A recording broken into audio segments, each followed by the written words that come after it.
Asal-usul marga Nasution.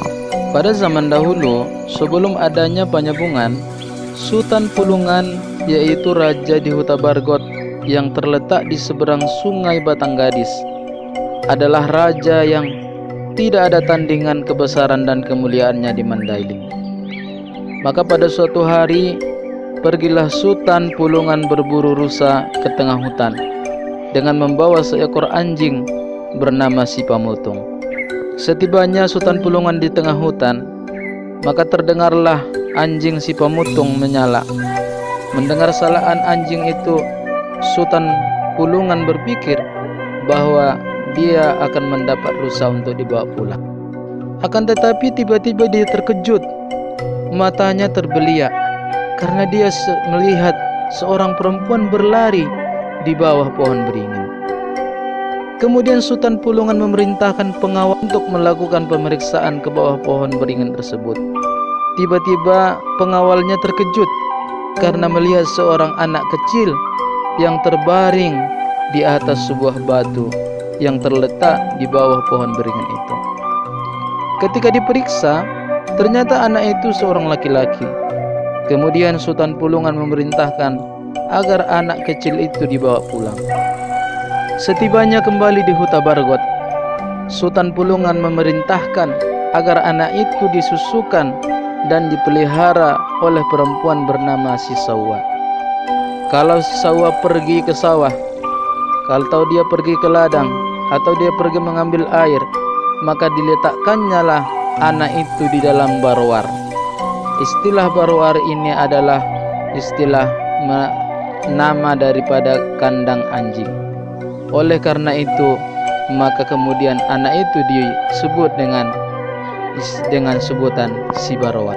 Dalam sebuah riwayat juga dikatakan bahwa si Sawa tidak mempunyai air susu, maka disusukannya lah anak itu kepada seekor anjing yang sedang menyusukan anaknya di tempat yang dinamakan barwar.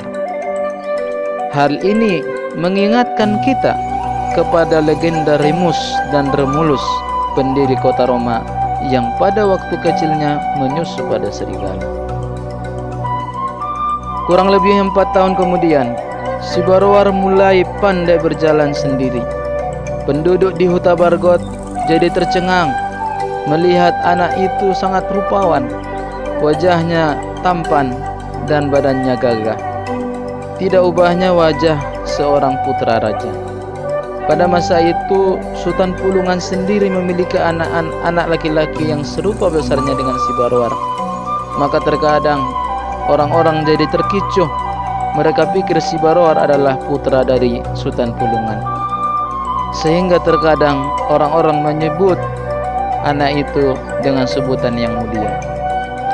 Maka tidak enaklah perasaan Sultan Pulungan mendengar sebutan yang mulia tersebut diucapkan kepada si barwar. Ia merasa malu karena anak yang dibesarkan di kandang anjing disebut sebagai anak.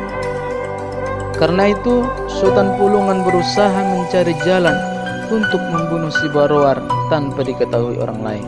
Kebetulan tiang tengah Sopogodang ataupun balai sidang kerajaan sudah lapuk. Sultan Pulungan mengumpulkan para tokoh adat dan pemuka masyarakat untuk memberitahukan bahwa ia hendak mengganti tiang tengah balai sidang tersebut itu. Kemudian tibalah waktunya untuk mengganti tiang balai sidang itu. Disembelihlah kerbau jantan besar di halaman bagas godang, dan anak-anak pun ramai melihat upacara penggantian tiang balai sidang itu. Sultan Pulungan dengan diam-diam sudah memerintahkan para tukang agar nantinya pada waktu mereka menjatuhkan tiang ke dalam lubangnya, mereka harus terlebih dahulu menjatuhkan si barwar ke dalam lubang tersebut. Ketika para tukang akan menjatuhkan tiang balai sidang ke dalam lubangnya, kebetulan putra Sultan Pulungan melintas di dekat mereka. Para tukang menyangka anak itulah si barwar. Mereka segera memanggil anak itu dan kemudian mendorongnya jatuh ke dalam lubang untuk tempat penanaman tiang itu. Setelah itu mereka segera menimpanya dengan tiang tersebut. Pada waktu tiba saat makan siang, Sultan Pulungan memanggil putranya, tetapi putranya tidak menyahut lagi. Diperintahkannya pengawal mencari putranya, tetapi tidak juga kelihatan.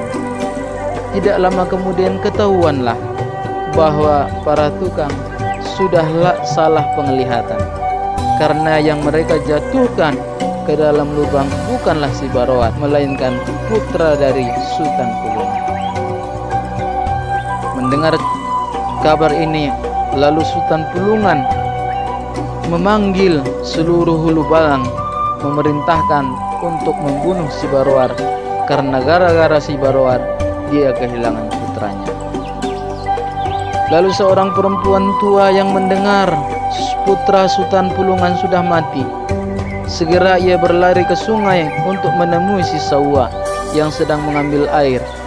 Begitu ia bertemu dengan si Sawa, ia pun segera menyuruhnya agar si Sawa cepat-cepat melarikan si Barowar, karena hulu balang akan menemukan anak itu, lalu mereka akan membunuhnya. Si Sawa yang pada saat itu sudah merasa si Barowar itu seperti anak kandungnya sendiri. Lalu ia segera pulang, dan kebetulan sekali hulu balang belum menemukan si Barowar. Maka si Sawa segera melarikan anak itu ke arah persawahan yang tidak jauh letaknya dari Huta Bargot. Tidak lama kemudian tampaklah oleh si Sawa banyak sekali datang mengejar mereka.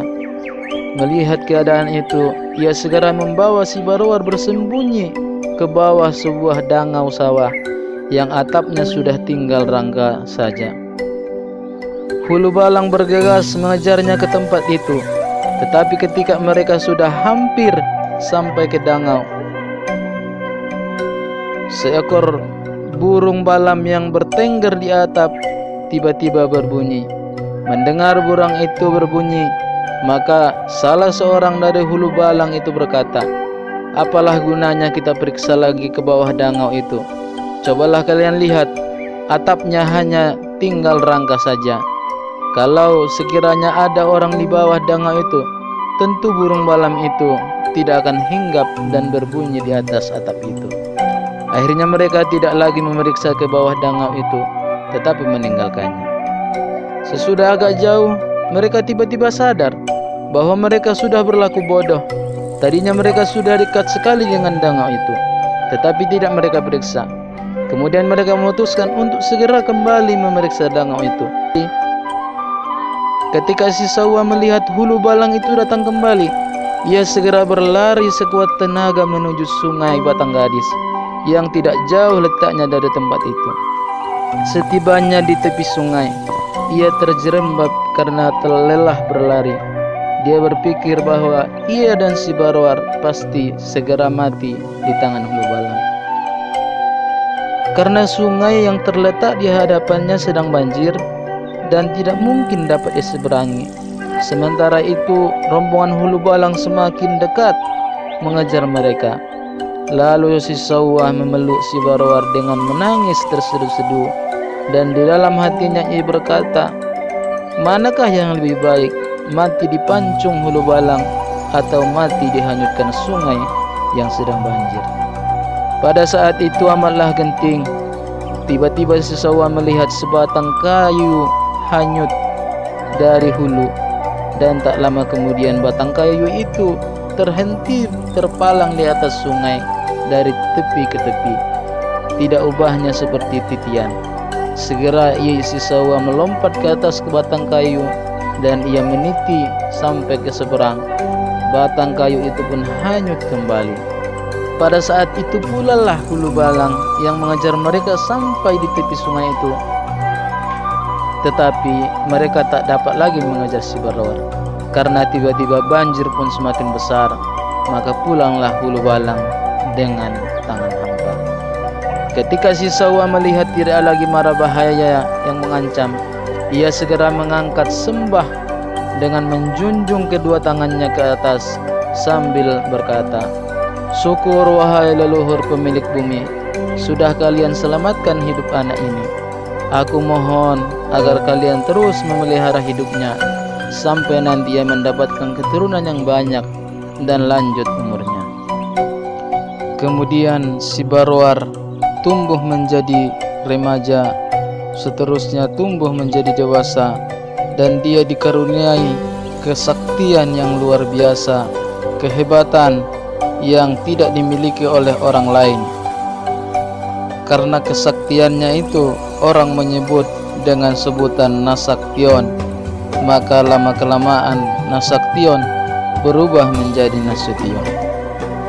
Maka tempat yang ditempati oleh si Barwar itu kelak dikenal dengan daerah Panyabungan Tonga, dan disitulah si Barwar memimpin kerajaan Aru, dan disitulah asal-usul cikal bakal daripada marga Nasution. Begitulah kisah si Barwar yang dituliskan oleh Willem Iskandar dalam bukunya Si Bulus-Bulus Si Rembuk.